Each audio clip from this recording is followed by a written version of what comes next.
Start puasa mungkin dalam umur 8 tahun ya. 8 tahun. Tapi sebenarnya apapun sebenarnya yang sedang dilalui oleh Datuk Johari sebenarnya.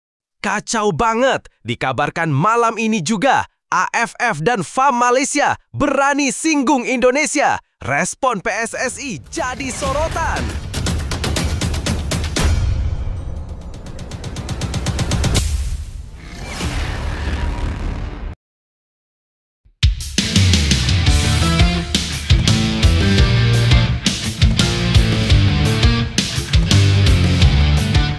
Kacau banget.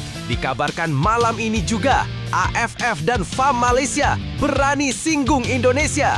Respon PSSI jadi sorotan.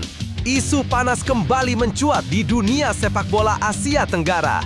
Kabar bahwa Federasi Sepak Bola Malaysia FAM bersama ASEAN Football Federation AFF disebut-sebut berani mengambil langkah kontroversial dengan mencoret Indonesia dari keanggotaan, membuat publik tanah air geram. Tapi, Mimin minta tolong tonton video ini sampai selesai agar tidak ada kesalahpahaman yang terjadi. Dan tak bosan-bosan juga, tolong like dan share video ini ke media sosial kalian agar semua orang tahu apa yang sedang terjadi.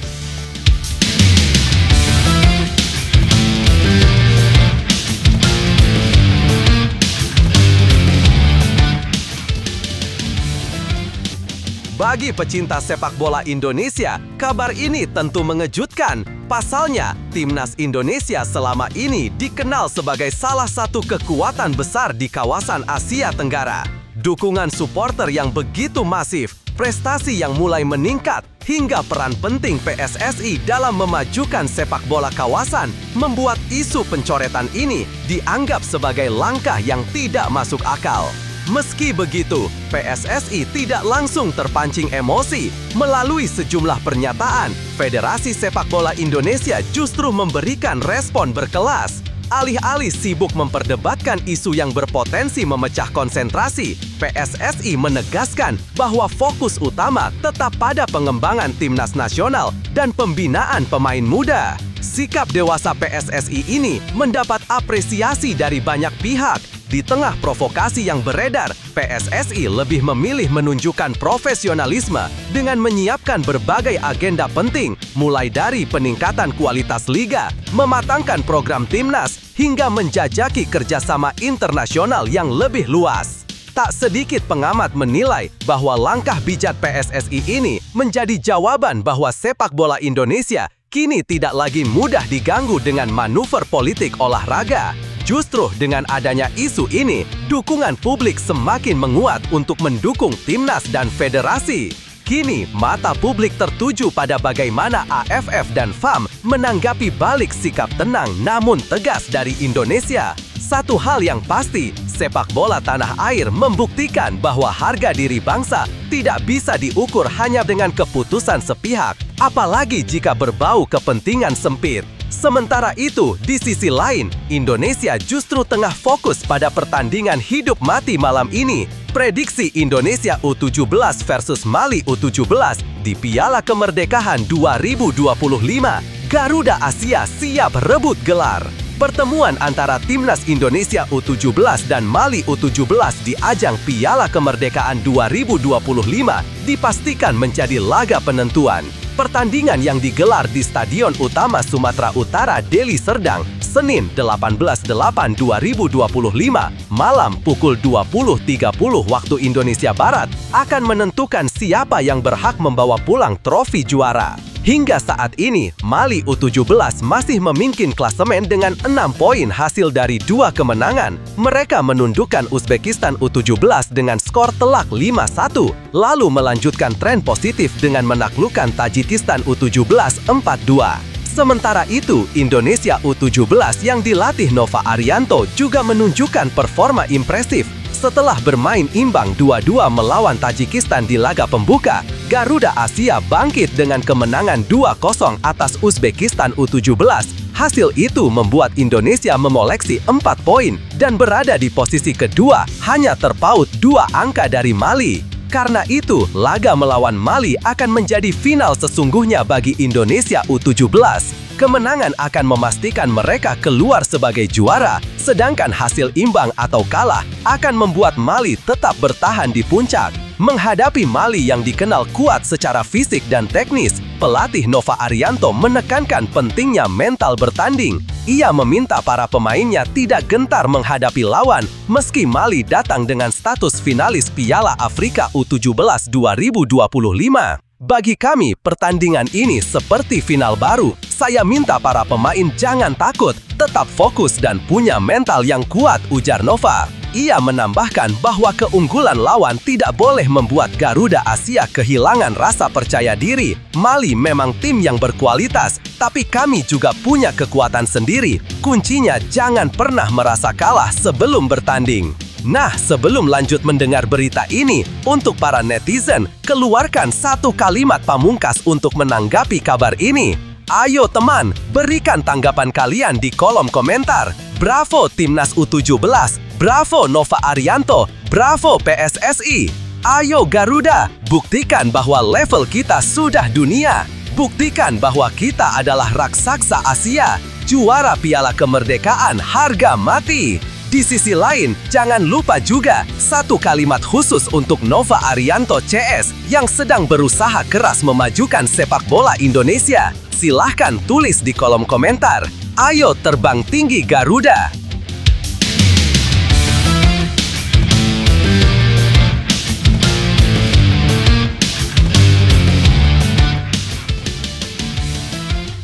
Mari kita lanjut teman-teman. Jika melihat performa kedua tim, duel ini diperkirakan berlangsung ketat. Indonesia berpeluang besar merepotkan Mali, terutama dengan dukungan penuh supporter. Dengan semangat juang tinggi, Indonesia U17 diprediksi bisa meraih kemenangan tipis dengan skor 3-2 untuk kemenangan Timnas Indonesia U17. Lebih lanjut, pertemuan Timnas Indonesia U17 melawan Mali U17 di Piala Kemerdekaan 2025 jelas menjadi ujian besar bagi Garuda Asia. Mali datang dengan catatan sempurna dan pengalaman sebagai finalis Piala Afrika U17 sehingga tidak bisa dianggap enteng. Namun, Timnas Indonesia U17 juga punya modal kuat dengan performa stabil dan dukungan penuh dari publik tuan rumah. Situasi ini bisa jadi momentum berharga untuk mengukur seberapa jauh perkembangan sepak bola usia muda Indonesia. Jika para pemain mampu tampil percaya diri dan disiplin, peluang mengalahkan Mali tetap terbuka lebar. Mentalitas dan semangat juang akan menjadi faktor penentu, bukan hanya soal kualitas teknis di lapangan. Bisa dibilang, laga ini bukan sekedar perebutan gelar juara, melainkan juga pembuktian bahwa Indonesia mampu bersaing melawan tim-tim kuat dunia di level kelompok umur.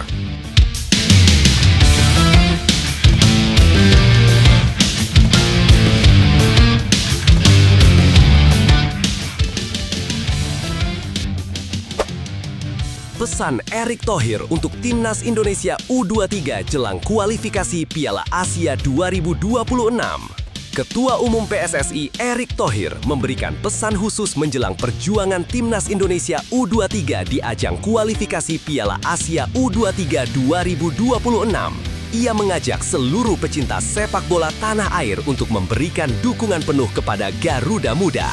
Timnas Indonesia U23 yang saat ini dilatih Gerald Van Emberg akan tampil di grup C bersama Korea Selatan, Laos, dan Macau. Seluruh pertandingan dijadwalkan berlangsung di Stadion Gelora Delta Sidoarjo, Jawa Timur pada 3-9 September 2025. Dalam format kompetisi, hanya juara grup yang langsung berhak lolos ke putaran final Piala Asia U23 2026. Namun, 4 runner-up terbaik dari 11 grup juga masih memiliki kesempatan untuk melangkah ke turnamen utama yang akan digelar pada 7-25 Januari 2026.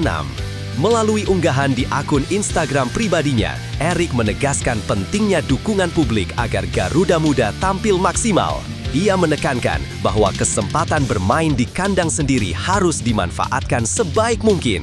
Korea Selatan, Laos, dan Macau akan jadi lawan Timnas Indonesia di grup J. Dari total 11 grup, hanya juara dan 4 runner-up terbaik yang bisa ke putaran final. Mari kita ramaikan Stadion Gelora Delta Sidoarjo dan berikan dukungan maksimal agar Garuda Muda bisa terbang tinggi, tulis Erik. Pesan tersebut sekaligus menjadi pengingat bahwa perjuangan Timnas U23 kali ini bukan hanya soal hasil, tetapi juga tentang menjaga semangat dan kebanggaan bangsa. Setelah sebelumnya hanya finish di posisi 4 pada edisi lalu, inilah momentum bagi Garuda Muda untuk membuktikan diri di level Asia. Lebih lanjut, situasi ini menunjukkan betapa pentingnya dukungan publik bagi Timnas Indonesia U23 yang akan tampil di kualifikasi Piala Asia U23 2026. Bermain di kandang sendiri, tepatnya di Stadion Gelora Delta Sidoarjo, bisa menjadi keuntungan besar jika stadion dipenuhi supporter yang memberi energi positif. Pesan Erick Thohir juga memperlihatkan bahwa PSSI ingin membangun kesadaran kolektif bahwa perjuangan tim bukan hanya tanggung jawab para pemain, tetapi juga bagian dari kebanggaan bangsa. Namun, tantangan tetap ada karena di grup ini Indonesia harus menghadapi tim kuat seperti Korea Selatan yang secara tradisi selalu menjadi salah satu raksasa Asia. Laos dan Makau memang di atas kertas bisa lebih mudah dihadapi, tetapi jika lengah, hasil yang diharapkan bisa berbalik. Oleh karena itu, selain dukungan publik, kesiapan taktik dan mental tim juga sangat krusial. Jika momentum ini bisa dimaksimalkan, bukan tidak mungkin Garuda Muda akan mencetak sejarah baru dan membawa Indonesia lebih disegani di level Asia. Garuda Muda harus percaya bahwa mereka mampu bersaing dengan siapapun, termasuk menghadapi tim besar seperti Korea Selatan. Bermain di kandang sendiri adalah kesempatan emas untuk menunjukkan semangat juang tanpa henti di hadapan ribuan pendukung yang siap memberi dorongan. Setiap peluh dan kerja keras di lapangan akan menjadi bukti bahwa Indonesia tidak pernah kekurangan talenta dan keberanian.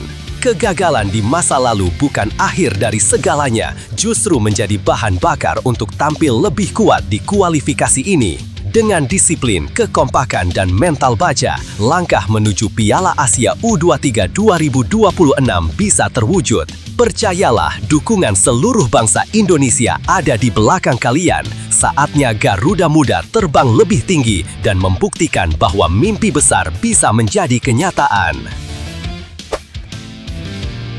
Patrick Kluivert pusing, Kevin Dix cedera saat debut resmi di Borussia Mönchengladbach.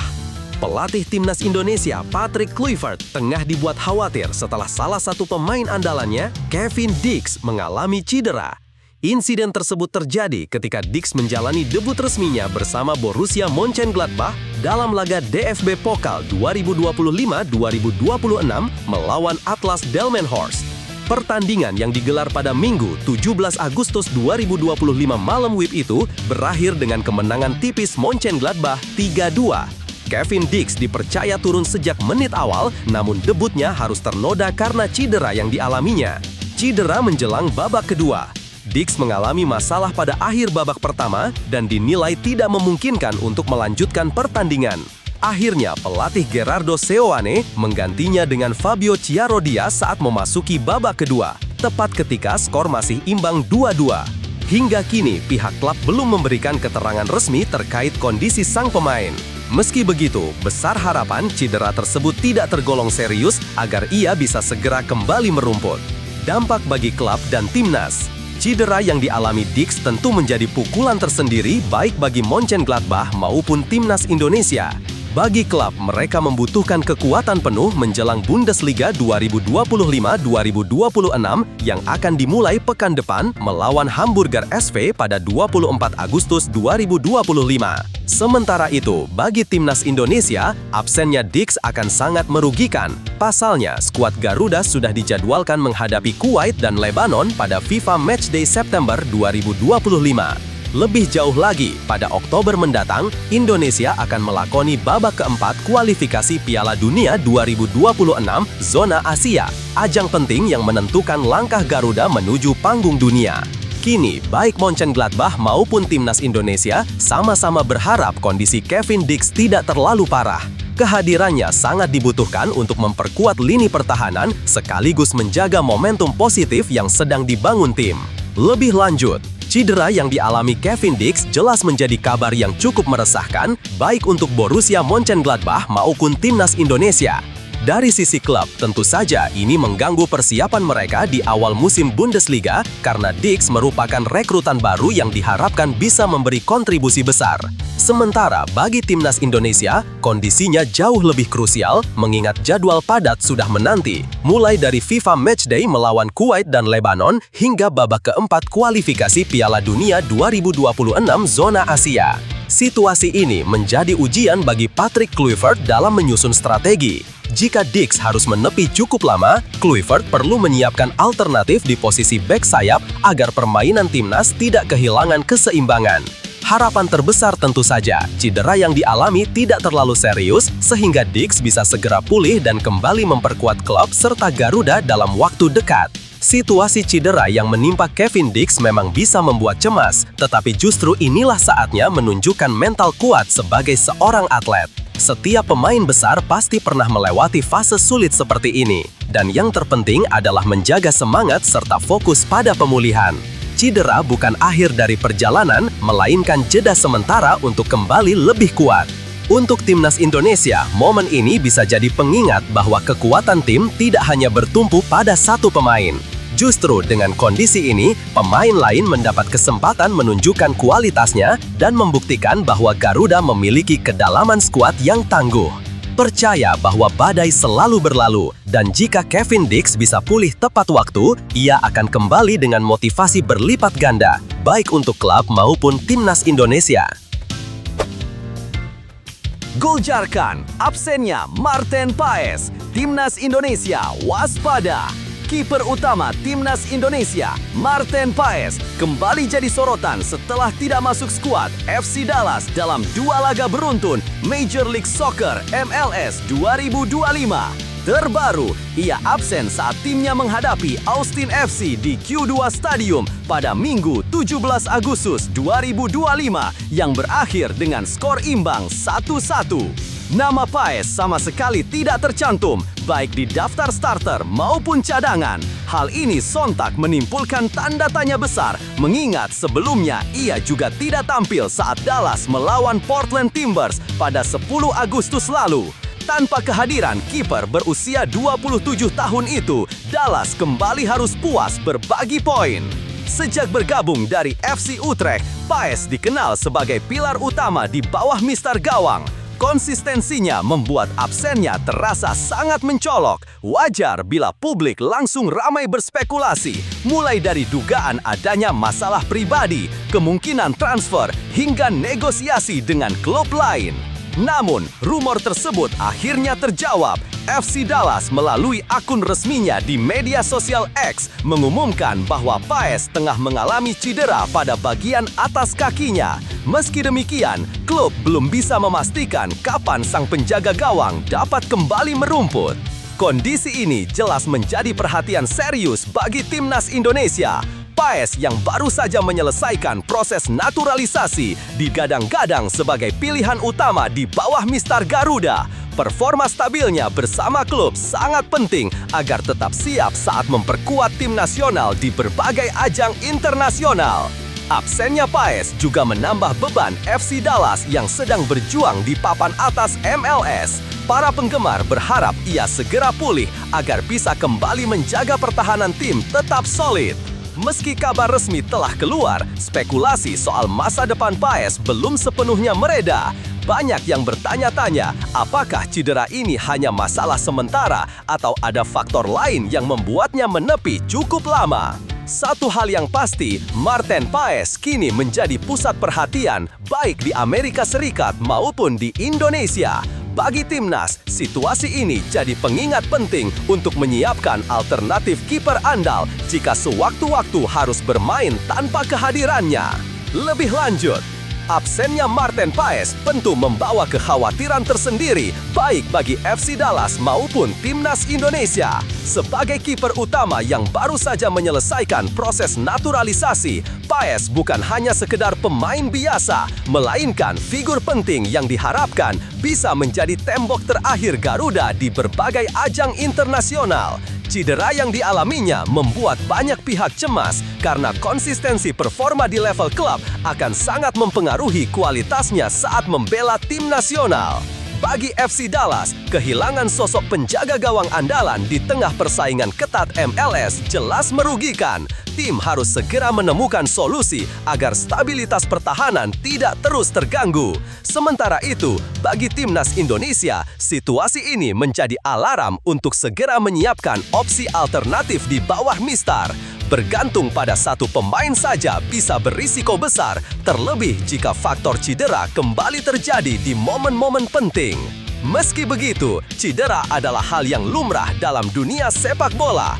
Yang terpenting sekarang adalah bagaimana Paes menjalani proses pemulihan dengan baik agar bisa segera tampil di level tertinggi. Fans pun perlu bersabar dan tetap memberikan dukungan penuh. Situasi ini harusnya juga menjadi kesempatan bagi kiper lain untuk membuktikan kualitas terbaiknya sehingga timnas tidak kekurangan pilihan. Apapun yang terjadi, Martin Paes tetap memiliki peran besar baik di MLS maupun di skuad Garuda. Publik hanya perlu menunggu kepastian kapan ia bisa kembali merumput sambil berharap kabar baik segera datang. Dalam situasi seperti ini, ada satu hal penting yang harus diingat. Setiap ujian selalu membawa peluang. Cedera yang dialami Martin Paes memang menjadi pukulan bagi FC Dallas dan juga timnas Indonesia. Namun, ini bukan akhir dari segalanya. Paes bisa memanfaatkan masa pemulihan ini untuk kembali lebih kuat, lebih fokus, dan lebih siap menghadapi tantangan ke depan. Bagi timnas Indonesia, kehilangan kiper utama seharusnya tidak membuat semangat runtuh. Justru inilah momen untuk membuktikan bahwa tim punya kedalaman skuad dan mampu bangkit dengan siapapun yang dipercaya menjaga gawang. Setiap pemain yang mendapatkan kesempatan harus melihat situasi ini sebagai panggilan untuk menunjukkan kualitas terbaiknya. Motivasi terbesar datang dari keyakinan bahwa badai pasti berlalu, Paes akan pulih dan timnas akan terus berkembang. Selama ada kerja keras, dukungan supporter, serta kepercayaan diri, tidak ada halangan yang terlalu besar. Saat Paes kembali nanti, ia akan disambut dengan semangat yang lebih besar karena semua orang tahu perjuangan ini hanya akan membuatnya semakin tangguh. Pesan Haru J. Idzes untuk Venezia usai resmi gabung Sassuolo. Kapten Timnas Indonesia J. Idzes menyampaikan pesan perpisahan penuh haru kepada Venezia. Bek berusia 25 tahun itu resmi meninggalkan I Lagunari pada bursa transfer musim panas 2025 untuk bergabung dengan Sassuolo. Selama 2 musim membela Venezia, Jay merasakan perjalanan yang penuh warna, mulai dari perjuangan membawa tim promosi ke Serie A hingga akhirnya harus menerima kenyataan terdegradasi pada akhir musim 2024-2025. Meski begitu, ia mengaku sangat bersyukur bisa menjadi bagian dari klub yang telah membentuknya menjadi pribadi lebih baik. Sejak hari pertama saya tiba, saya merasa diterima dengan hangat. 2 tahun terakhir penuh dengan naik turun, dari momen promosi hingga kekecewaan karena degradasi. Namun, saya percaya Venezia adalah klub istimewa yang dipenuhi orang-orang ambisius yang bekerja sepenuh hati, tulis Jay melalui akun Instagram pribadinya. Idzes juga tak lupa memberikan penghormatan kepada seluruh jajaran klub, mulai dari staf manajemen, pelatih, hingga para pemain yang telah berbagi suka duka bersamanya. Menurutnya, setiap orang di Venezia meninggalkan kesan mendalam dalam perjalanan karirnya. Ucapan terima kasih khusus saya sampaikan kepada semua rekan setim dan staf yang telah berbagi pengalaman selama 2 tahun ini. Kita sudah melewati hal-hal luar biasa bersama dan saya berharap yang terbaik untuk kalian semua. Tambahnya, terima kasih untuk supporter. Dalam pesannya, J. Idzes juga memberikan apresiasi besar kepada para pendukung setia Venezia. Ia mengaku terhormat pernah dipercaya sebagai kapten tim selama 6 bulan terakhir dan selalu mendapat energi positif dari para supporter. Kepada para fans, kalian selalu ada sejak hari pertama saya datang. Saya mencoba membalasnya dengan memberikan segalanya di setiap pertandingan. Bermain di hadapan kalian adalah kebanggaan tersendiri dan momen itu akan selalu saya kenang. Kini, Jay memulai babak baru dalam karirnya bersama Sassuolo. Ia resmi menandatangani kontrak hingga Juni 2029 dan akan berjuang membawa Nero Verdi bersaing di Liga Italia musim 2025 hingga 2026. Lebih lanjut, perpisahan Jay Itzes dengan Venezia adalah momen yang penuh emosi, bukan hanya bagi dirinya tetapi juga bagi para penggemar. Selama 2 musim, ia sudah memberikan dedikasi dan rasa kepemimpinan, bahkan sempat dipercaya menjadi kapten. Itu bukan hal kecil, apalagi di klub Italia yang biasanya sangat selektif terhadap pemain asing.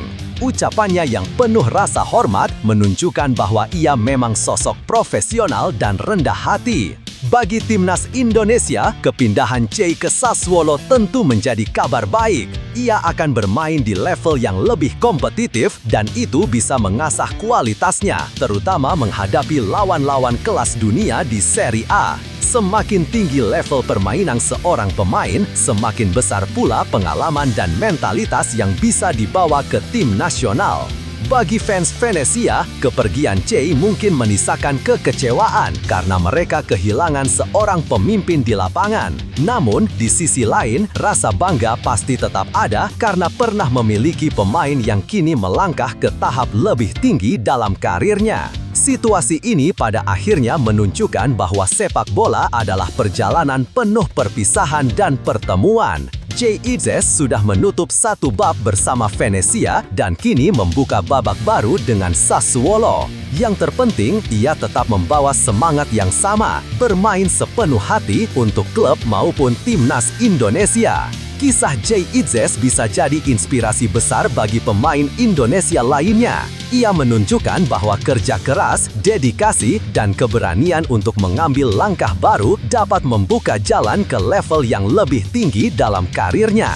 Bermain di luar negeri, apalagi di liga besar seperti Serie A, tentu bukan hal mudah. Namun, Jay membuktikan bahwa dengan mental kuat dan sikap profesional, tantangan bisa diubah menjadi peluang.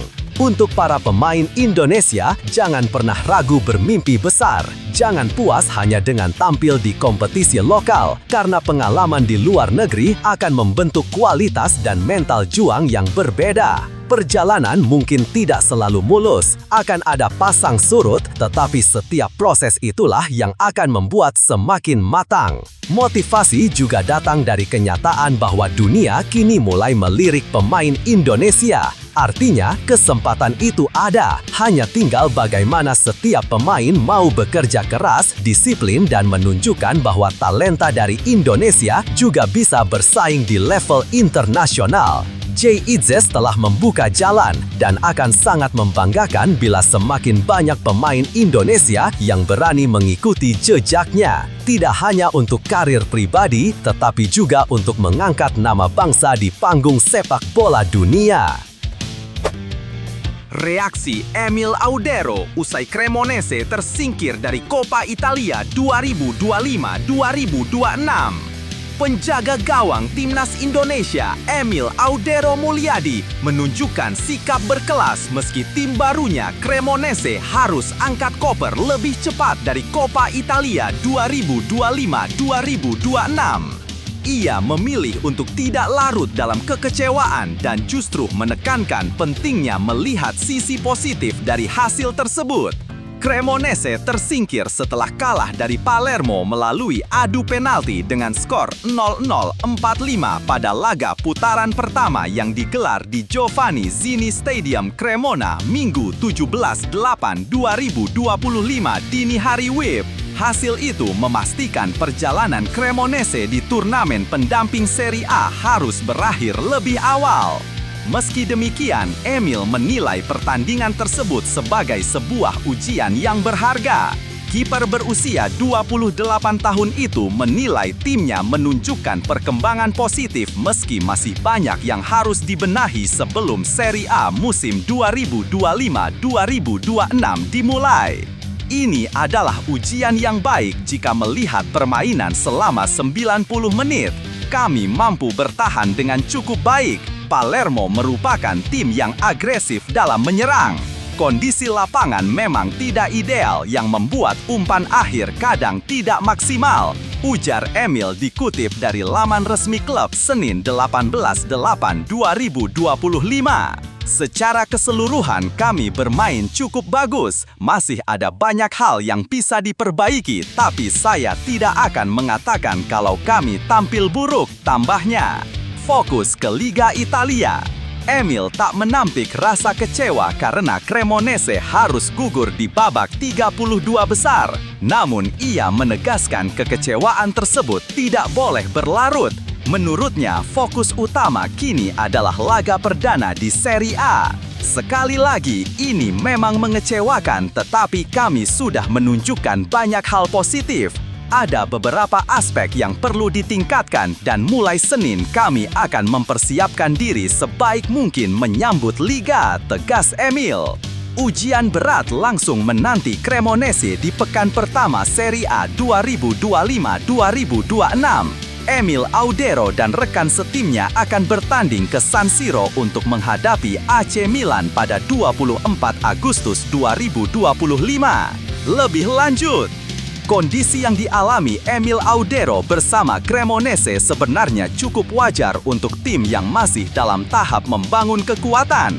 Kekalahan lewat adu penalti seringkali ditentukan oleh faktor kecil, bukan hanya kualitas permainan secara keseluruhan. Justru dari cara Emil menyikapi hasil ini terlihat kematangannya sebagai pemain berpengalaman. Ia tidak hanya melihat sisi negatif, tetapi juga mampu menilai apa yang bisa dipelajari untuk menghadapi kompetisi yang lebih penting, yakni Serie A. Sikap seperti ini menunjukkan mental seorang pemimpin. Bukannya menyalahkan keadaan atau meratapi kegagalan, Emil memilih untuk menenangkan tim dan mengingatkan bahwa perjalanan masih panjang. Apalagi Cremonese akan langsung diuji lawan berat seperti AC Milan. Dengan ketenangan dan optimisme yang ditunjukkan Emil, tim bisa lebih percaya diri menghadapi musim baru. Kegagalan di satu pertandingan bukanlah akhir dari segalanya. Justru bisa menjadi pijakan untuk bangkit lebih kuat. Apa yang ditunjukkan Emil Audero adalah contoh kekuatan sejati, bukan hanya soal menang di lapangan, tetapi juga bagaimana tetap berdiri tegak saat hasil tidak sesuai harapan. Bagi Cremonese, tersingkir dari Coppa Italia memang mengecewakan, tapi itu bisa menjadi bahan bakar untuk tampil lebih solid di Serie A. Setiap kekurangan yang terlihat kini adalah kesempatan emas untuk diperbaiki sebelum menghadapi lawan-lawan yang lebih tangguh. Percaya pada proses, tetap fokus, dan jadikan setiap ujian sebagai pelajaran. Dengan semangat seperti ini, bukan tidak mungkin Cremonese akan memberi kejutan di Liga. Apalagi dengan sosok seperti Emil yang bisa menjadi teladan bagi rekan setimnya.